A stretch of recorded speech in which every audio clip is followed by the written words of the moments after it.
जय हिंद। इस वीडियो में हम समझते हैं कि अर्थिंग क्या होता है, न्यूट्रल क्या होता है, फेज क्या होता है, कैसे हम मीटर से इलेक्ट्रिक की चोरी कर सकते हैं या अपने बिजली बिल को कम कर सकते हैं। पोल से गुजर रहे तार के ऊपर बैठा कोई पक्षी को करंट क्यों नहीं मार देता है। क्या हम अगर किसी रेलवे लाइन के ऊपर से जा रहे OHE वायर को पकड़ कर लटक जाएंगे तो हमें करंट मारेगा या नहीं मारेगा, तो इसको समझते हैं हम। सबसे पहले आप कुछ भाषा समझिए। जो फेज करंट होता है ना, इसके कई नाम होते हैं, पहले उन नामों को समझिए। फेज वायर को हम लोग लाइव वायर या जिंदा तार कहते हैं। इसे हॉट वायर या गर्म तार के नाम से भी जान जाता है। इसी को हम लोग कहते हैं मेन वायर। अब दूसरा हो जाता है न्यूट्रल। न्यूट्रल को हम लोग कोल्ड वायर कहते हैं या इसे ठंडा तार कहते हैं। अब इनका काम क्या होता है? फेज वायर उसे कहते हैं जो करंट को ले आ रहा है, और न्यूट्रल उसे कहते हैं जो करंट को ले जा रहा है। यही दो चीजें होती हैं। और अर्थ होता है एक अलग चीज होता है। ये भी एक तरह का न्यूट्रल है, ये सेफ्टी के लिए ही लगाया जाता है। उसको हम आगे समझाएंगे। अभी यही मेन समझिए। फेज वायर के रास्ते से करंट आता है और न्यूट्रल से जाता है। आना जितना जरूरी है उतना ही जरूरी जाना है। जैसे मान लीजिए हम सांस ले रहे हैं तो ये फेज है, और छोड़ेंगे तो वो है न्यूट्रल। तो आप बताइए ना, हमारे लिए जरूरी क्या है, फेज की न्यूट्रल? भैया एको को कम होगा ना तो हम मर जाएंगे। कि ऐसे थोड़ी होगा खाली फेजे पे रह जाएंगे, खाली इसे छोड़ते रहेंगे न्यूट्रल पे हो जाएंगे। तो फेज और न्यूट्रल दोनों जरूरी है। जैसे एक चोर जाता है चोरी करने के लिए तो घुसले रह जाएगा अंदर तो सुबेरे पिटाएगा वो। मान लीजिए बिना घुसले निकल गया तो फिर फायदा क्या हुआ, उसको चोरी किए। तो चोर जाने का रास्ता वो फेज, और जिधर से कूद के भागेगा वो न्यूट्रल। दोनों जरूरी है, फेज और न्यूट्रल।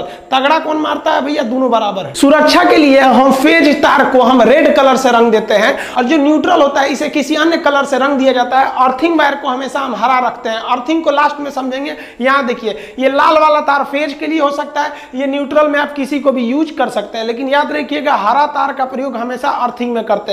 देखिए, जब तक आपके पास न्यूट्रल नहीं रहेगा ना, आपको बिजली का झटका नहीं लग सकता है। करंट कहता है कि हम चले जाएंगे, जैसे हमको लौटने का रास्ता मिल गया तभी हम करंट मारेंगे। अगर लौटने का रास्ता नहीं है ना तो हम करंट मारेंगे ही नहीं मारेंगे। तो जो ट्रांसमिशन लाइन आ रही होती है, इसमें न्यूट्रल जानबूझ के नहीं दिया जाता है कि गलती से भी कोई इसे टच कर जाए तो उसे केवल फेज मिले। अगर न्यूट्रल दे देंगे तो लौटने का रास्ता मिल जाएगा, उसे करंट मार देगा। इसमें देखिएगा यहाँ पर पक्षी बैठे हुए हैं, इन पक्षियों को करंट नहीं मारेगा क्योंकि ये केवल फेज पर बैठे हैं। न्यूट्रल मिलेगा तभी मारेगा। यहाँ इस पक्षी को देखिए, इसमें भी देखेंगे एक फेज है, ये 3 ठो फेज हो गया, और एक हम ब्लैक कलर से कर देते हैं और ये वाला हो जाएगा आपका न्यूट्रल। इस तीनों में से एक जो होता है, 4 में से एक जो होता है वो न्यूट्रल होता है। अब जैसे ये देखिए, ये पक्षी फेज पे बैठा है, ये भी फेज पे, ये भी फेज पे।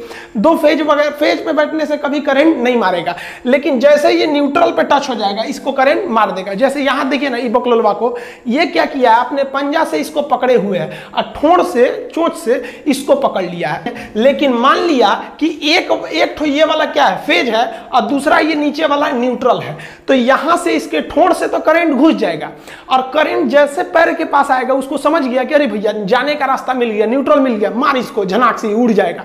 या फिर ऐसा भी हो सकता है कि नीचे वाला फेज हो, ऊपर वाला न्यूट्रल, तो नीचे पैर के रास्ते करंट घुस जाएगा, और ठोड़ के रास्ते से देख लेगा कि जाने का रास्ता है तो मार देगा इसको। इस ससुरा मरेगा ये, अगर ये फेज और न्यूट्रल पे बैठा है तब। देखेंगे तो एक कौवा यहां बैठा हुआ है, ये कौवा फेज पर बैठा हुआ है, तो इसको करंट नहीं मारेगा क्योंकि न्यूट्रल नहीं है इसके पास। लेकिन ये आदमी को देखिए, बकलोलवा को, अपने जमीन पर खड़ा है, तो जमीन से इसको न्यूट्रल मिल जाएगा क्योंकि करंट को जाने के लिए न्यूट्रल जमीन है। सबसे बड़ा न्यूट्रल जो होता है वो जमीन होता है। तो ये तो न्यूट्रल ऑलरेडी है, और इसके ऊपर से ये किसी लोहे के छड़ द्वारा इसको छू दिया है। तो ये तो छू के ले आया है किसको, ये तो लेके आ रहा है फेज को। अपने पैर जमीन पे खड़ा है, मिल गया न्यूट्रल, फेज न्यूट्रल मिल गया, मारेगा इसे, मरेगा ये। देखिए, रेलवे का जो ओवरहेड इक्विपमेंट OHE वायर गया रहता है, अगर आप इस वायर को पकड़ के लटक जाते हैं तो आप तो केवल एक फेज बन गए। मतलब करंट जो है वायर से आपके शरीर में आ गया है, लेकिन आपको झटका नहीं मारेगा क्योंकि झटका मारने के लिए उसको चाहिए न्यूट्रल। आपको न्यूट्रल नहीं है। आप कहेंगे तो ट्रेन कैसे चल जाती है? तो ट्रेन जो होती है ऊपर से लेती है फेज, और उसके रास्ते उसके मोटर में आता है करंट, और चक्का जो होता है उसके इस रेल पटरी पे रहता है, और जगह जगह से रेल पटरी को जमीन से जोड़ा गया रहता है वायर द्वारा, तो पटरी से मिल जाता है न्यूट्रल और ट्रेन चल जाती है। अगर कोई इलेक्ट्रिक मिस्त्री पोल पर चढ़ा होता है तो वो अपने हाथ में रबड़ का ग्लव्स पहने रहता है जो इंसुलेटर का काम करता है। साथ ही अगर आप देखेंगे तो इसमें ये एक तो ये फेज हो गया है 3 ठो, और ये वाला एक हो गया न्यूट्रल। तो ये देखिए, ये केवल इन फेज के पास में है, न्यूट्रल पे नहीं है। इसको करे, और जहां ये न्यूट्रल को टच करेगा इसको भी मार देगा। तो आपको न्यूट्रल पे बच के रहना है। ट्रेन के ऊपर अगर आप चढ़ जाते हैं कोई दिक्कत नहीं है।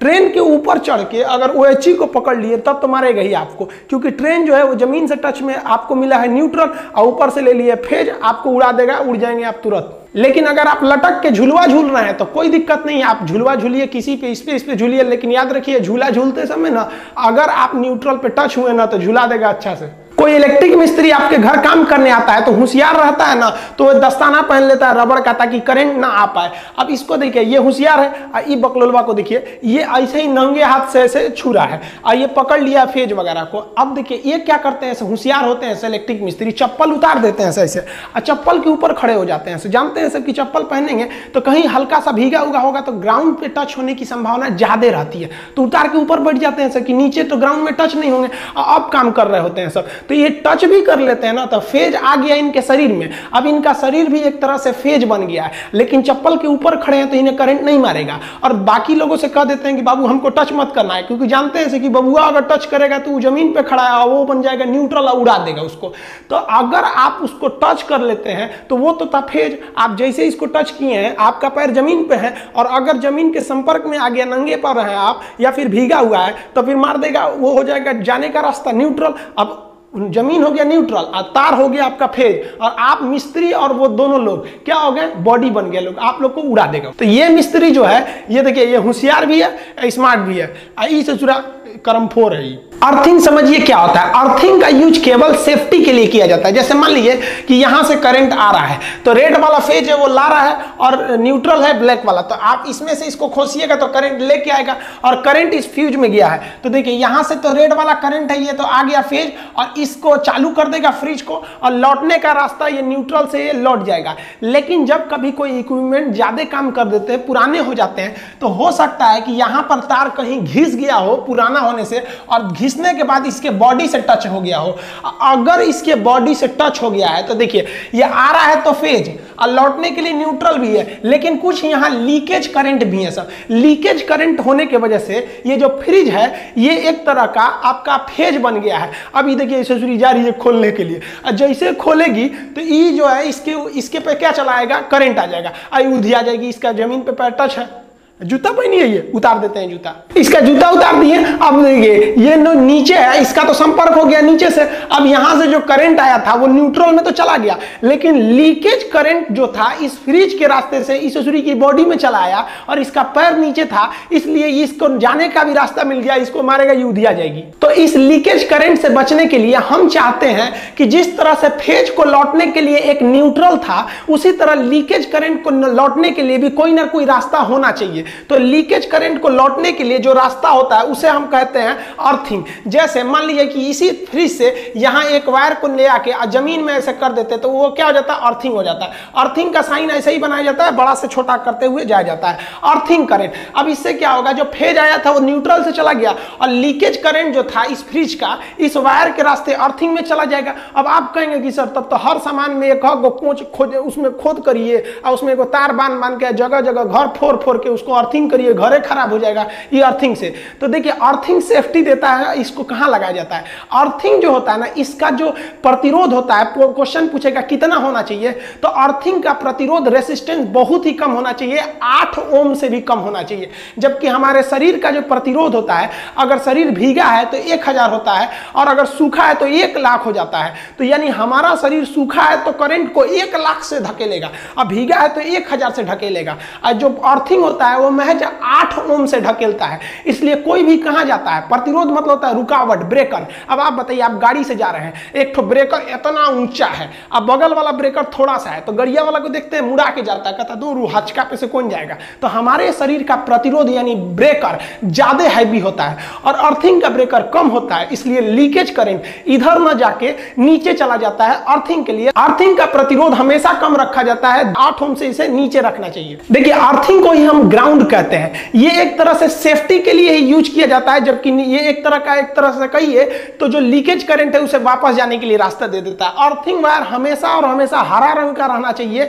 इसे 10-15 फीट जमीन के अंदर गाड़ दिया जाता है, एक प्लेट को, तांबे का प्लेट, और उससे एक तो रॉड निकाला जाता है, उसमें कोयला, चारकोल, नमक को डाल दिया जाता है ताकि अच्छे से गल के उसमें वहां पे मॉइस्चराइजर बनाया रहे। और उसके बाद एक रॉड निकाल दिया जाता है। रॉड से क्या किया जाता है कि एक रॉड से एक हरे रंग का अर्थिंग वायर को लाते हैं और इस अर्थिंग वायर को ले आके ये जो एक्स्ट्रा ऊपर वाला छेद दिया रहता है ना, इसी में जोड़ देना चाहिए अर्थिंग वायर को ले आके।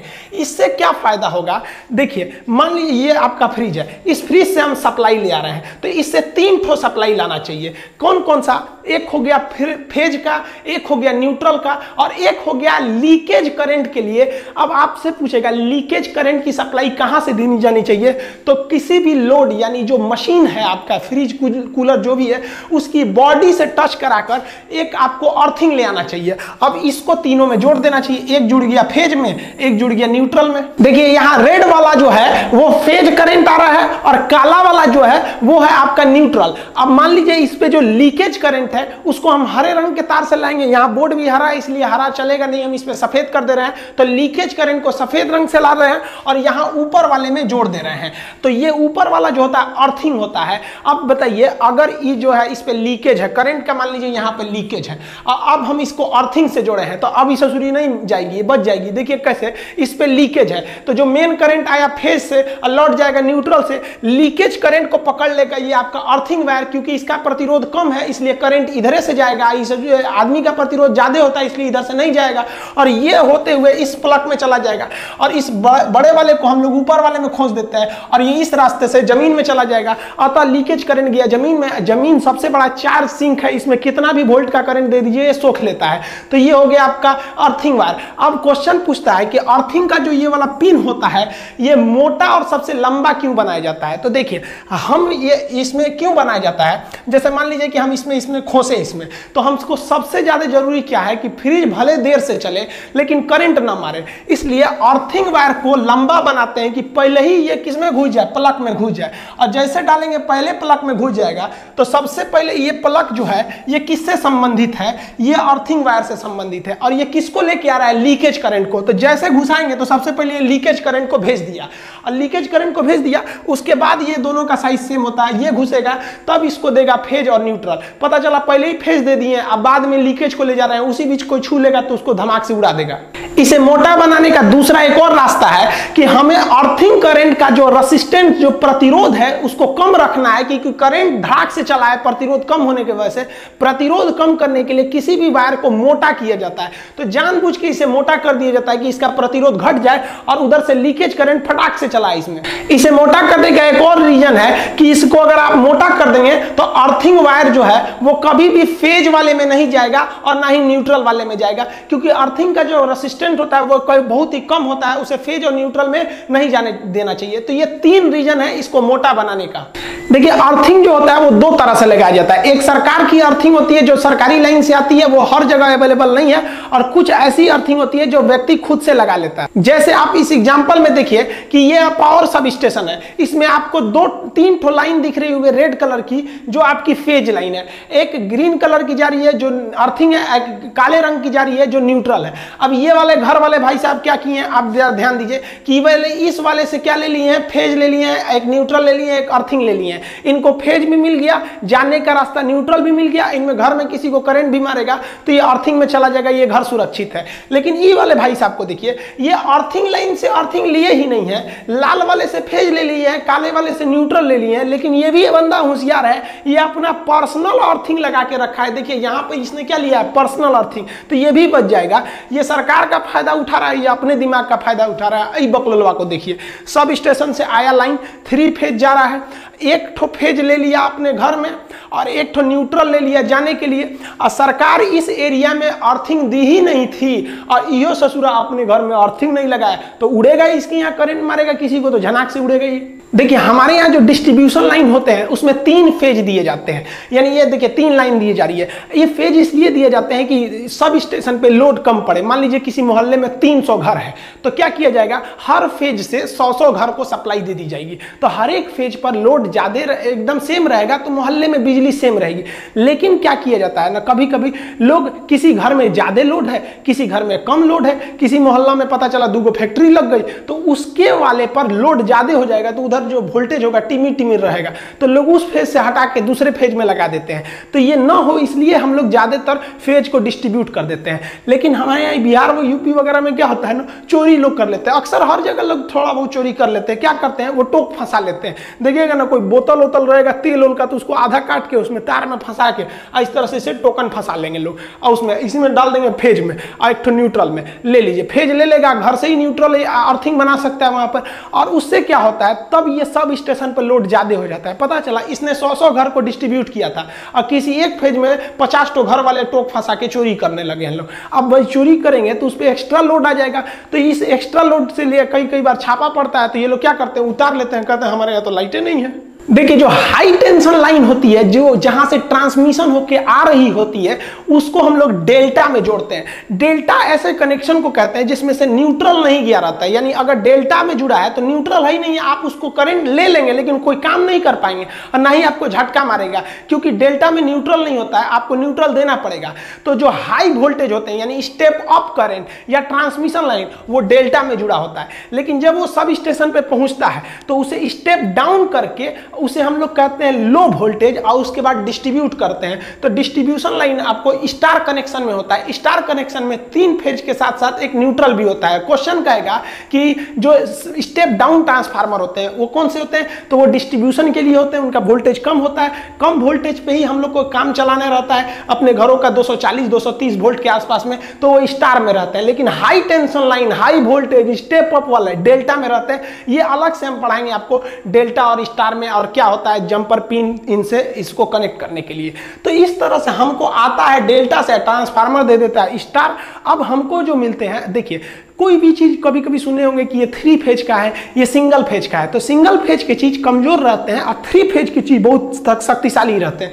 जैसे यहां से देखिए आपको 3 लाइन जा रही है, R/B ये फेज को दर्शाते हैं, N से हो गया न्यूट्रल। तो ये पंखा जो है एक नीले रंग का फेज लिया, एक काले रंग का न्यूट्रल लिया है, तो न्यूट्रल कॉमन बना दिया जाता है, एक ही रास्ता हो जाता है निकलने के लिए। तो ये पंखा कितने फेज का है, 1 फेज का। ये लाइट को देखिए, ये पीले वाले से लिया है फेज और काला वाले से न्यूट्रल, सबके लिए एक ही न्यूट्रल है काला वाला, तो ये भी सिंगल फेज का है। आप इस सॉकेट को देखिएगा तो इसमें लाल वाले से एक ठो ले लिया है फेज और काला वाले से लिया है न्यूट्रल, तो ये भी कितने फेज का है, सिंगल फेज का। लेकिन मोटर को बहुत ज्यादा मेहनत करना होता है, उतना पानी को 5 तल्ला पे चढ़ाता है टंकी पे, तो सिंगल फेज पे उतना शक्ति नहीं हो पाएगा। तो इस ससुरा को देखिए 3-3 को फेज ले ले, लाल वाले में से पीला नीला R/B तीनों फेज ले लिया है। फेज को हम लोग कोड भाषा में R/B कहते हैं, और एक तो न्यूट्रल लिया है। तो ये मोटर कितना फेज का है, 3 फेज का मोटर है। अब इसीलिए लोग कहते हैं ससुरा मोटर से करंट मारता है तो उड़ाइए देता है। अरे उड़ाइए कौन चीज देता है, मोटरवा ससुरा 1 फेज पे थोड़े चल रहा है, वो तो 3 फेज पे चल रहा है। तीनों फेज बा छुएगा तो उड़िएगा नहीं। लेकिन अगर वही कोई मोटर कम पावर का है, जैसे ये मोटरवा को देखिए ना, ऊपर से 3 ठो फेज गया है, लेकिन ये लिया है एक गो नीला वाले से फेज, एक न्यूट्रल, तो ये तो सिंगल फेज का मोटर है, इससे करंट मारेगा ना आपको तो उतना झटका नहीं मारेगा। लेकिन ये 3 फेज वाले से मारेगा ना तो उड़ाइए देगा आपको। आपके घर में जो सप्लाई आती है पोल से डिस्ट्रीब्यूशन लाइन, हालांकि इससे पहले वाले वीडियो में हम आपको ट्रांसमिशन लाइन और डिस्ट्रीब्यूशन लाइन पढ़ा दिए हैं, उसमें 4 ठो वायर आएगा। देखिए यहाँ पे 3 वायर जो है वो फेज के लिए, 1 वायर जो है वो न्यूट्रल के लिए है। देखिए अगर आप सिंगल फेज का करंट लिए हैं, अपने घर में सप्लाई लिए हैं, तो 1 ठो आपको दे देगा फेज, एगो देगा न्यूट्रल। न्यूट्रल तो हर हाल में देगा। और 3 फेज का लिए हैं तो 4 गो तार आएगा, 3 ठो फेज आएगा, एगो न्यूट्रल आएगा।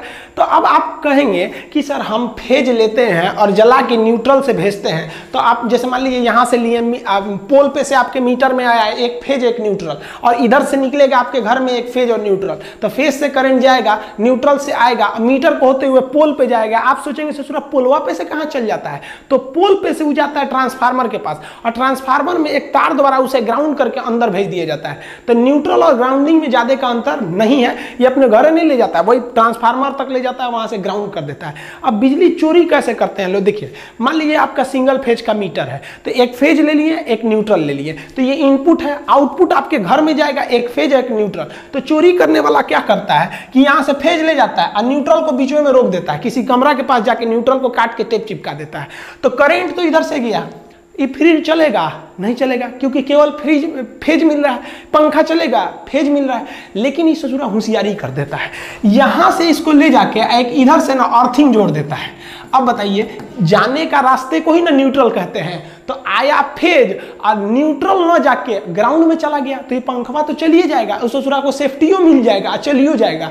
तो इससे जो है मीटर की रीडिंग नहीं उठ पाती थी। अब मीटर लोग खूब लगा देते थे, अब बिजली नहीं आता था, तो सरकार इससे परेशान थी। तो सरकार ने ना उसके जगह पे ले दिया डिजिटल मीटर। अब अगर आप डिजिटल मीटर लगा देंगे और सोचेंगे कि इस तरह से बीच में न्यूट्रल को काट के बाईपास कर दे हम किसके थ्रू, अर्थ के थ्रू, तो इस ससुरा जो है ना इस पे जब रीडिंग लेने आएगा तो इस पे बटन होता है, कोंचता है, जो देखता है कितना वोल्टेज उठा रहे हैं, कितना एम्पियर उठा रहे हैं, कितना बिल आया है, तो उसमें वो बता देगा कि ससुरा न्यूट्रलवा काट दिया है क्योंकि करंट जा रहा है, आ नहीं रहा है, फाइन मारिए इस पे, तो उल्टा और फंस जाइएगा। तो ये वाला जमाना ये उस मोटर पे रहता था जिसमें एगो पट्टी घूमती थी, लेकिन ये डिजिटल में ये काम नहीं आएगा। तो अभी के समय बिजली बिल को कम करने के लिए हावेल्स या बड़ी बड़ी कंपनियों का पावर सेविंग यूनिट आता है। आप एक मशीन टाइप का होता है, इसे लगा दीजिएगा तो ये बिजली को कम कर देता है। ये कैसे कम करता है? तो एक्चुअली ये पावर फैक्टर को 0.8 से ऊपर बढ़ा देता है, यानी लगभग 1 के करीब ले जाता है पावर फैक्टर को, जिससे बिजली बच जाती है। अब ये पावर फैक्टर समझिए, देखिए पावर फैक्टर जो होता है सबसे बेस्ट पावर फैक्टर 1 को माना जाता है, 1।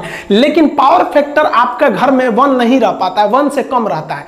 तो 0.8 तक है ना तो ठीक है, ये लगभग 1 के करीब है, लेकिन 0.8 से कम है, 0.7 है, 5 है, 2 है, तो आपका बिजली बहुत ज्यादा उठ रहा है। तो ये पावर फैक्टर को आपको 1 के करीब रखना है, 0.8 है तो ठीक है। कैसे होते हैं सब पावर फैक्टर? तो देखिए ध्यान से, जो हमारा लोड होता है, जो मशीनें को हम लोग यूज करते हैं, बल्ब वगैरह, वो 3 तरह के लोड होते हैं। एक होता है रेसिस्टिव लोड। रेसिस्टिव लोड उसे कहते हैं जिसमें लाइट और हीट उत्पन्न होती है, जैसे कोई बल्ब वगैरह हो गया तो ये रेसिस्टिव लोड है, इसमें कोई भी चीज घूमने वाला नहीं होता है, तो ये ज्यादा बिजली नहीं उठा पाता है। लेकिन अगर आपका कोई इंडक्टिव लोड है, तो इंडक्टिव लोड में क्या होता है, कोई भी चीज घूमने वाली होती है, जैसे पंखा हो गया, मोटर हो गया, कोई भी चीज जिसमें कॉइल का प्रयोग होता है, घूमता है इंडक्शन के द्वारा, तो उसे कहते हैं इंडक्टिव लोड, इसमें कॉइल का प्रयोग होता है। तो ये जो होता है ना ज्यादा बिल उठाता है। और सबसे कम उठाता है कैपेसिटिव लोड। कैपेसिटिव लोड उसे कहते हैं जिसमें इस तरह के छोटे छोटे कैपेसिटर लगे होते हैं। अब आप बताइए, ये मोटर है, क्या है ये? Inductive load. ये बल्ब वगैरह है, ये क्या है? Resistive load. और कैपेसिटर वगैरह लगे हैं तो ये सबसे कम बिजली बिल उठाता है। अब हम ये समझते हैं ससुरा ज्यादा क्यों उठा लेता है? तो जो अल्टरनेटिव करंट होता है ना, वो वेव की तरह चलता है, सांप की तरह। देखिए सांप चल रहा है ना, तो ये अल्टरनेटिव करंट है। और जो ट्रेन होती है ना, वो डायरेक्ट करंट, अगर सीधे गया तो डीसी डायरेक्ट करंट, ऐसे गया तो वो हो जाता है अल्टरनेटिव करंट। तो अल्टरनेटिव करंट बनाने वाला अल्टरनेटर और डायरेक्ट करंट बनाने वाला डायनेमो। तो डायरेक्ट करंट को, डायनेमो को कहते हैं डीसी जनरेटर, अल्टरनेटर को कहते हैं एसी जनरेटर। तो जनरेटर का 2 टाइप होते हैं, उसको नेक्स्ट वीडियो में कभी समझा देंगे।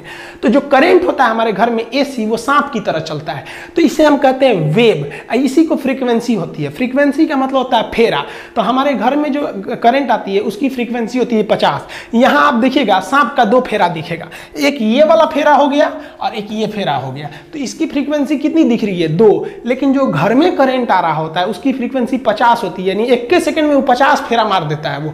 तो जो कभी देखिए, इसमें भी जो करंट आता है हमारे घर में, उसमें 2 चीजें होती है। एक होती है वोल्टेज, यानी जो प्रेशर जो बिजली को ढकेल रहा है, और एक करंट जो इलेक्ट्रॉन आ रहे हैं। तो करंट होता है और जो वोल्टेज होता है, उन दोनों का जो टर्म है, जो फेरा है, वो जो वेव है, वो एक के ऊपर एक रहना चाहिए, तभी अच्छा माना जाता है। तो जितने भी रेसिस्टिव आपके लोड होते हैं या कैपेसिटिव लोड होते हैं, इसमें देखिए यहाँ हम काले रंग से बना दिए हैं वोल्टेज और लाल रंग से बना दिए हैं आपका करंट। तो ये दोनों एक ही पर होते हैं, इसलिए आपका जो होता है पावर फैक्टर वो सेम होता है। ये ऊपर नीचे रखिएगा तो कट के 1 आ जाता है, इसलिए इसे अच्छा माना जाता है, इसे भी अच्छा माना जाता है। लेकिन जब आप कभी कॉइल को लगाते हैं, यानी इंडक्टिव लोड को लगाते हैं, मोटर फैन वगैरह को, तो इसमें पंखा जो घूमने लगता है ना, तो ये करंट को रोक लेता है। तो जिस वजह से इसका ग्राफ ऐसे बनता है, काला वाला मतलब वोल्टेज का ग्राफ आगे चला जाता है और करंट पीछे रह जाता है। तो वोल्टेज आगे चला गया, करंट पीछे रह गया,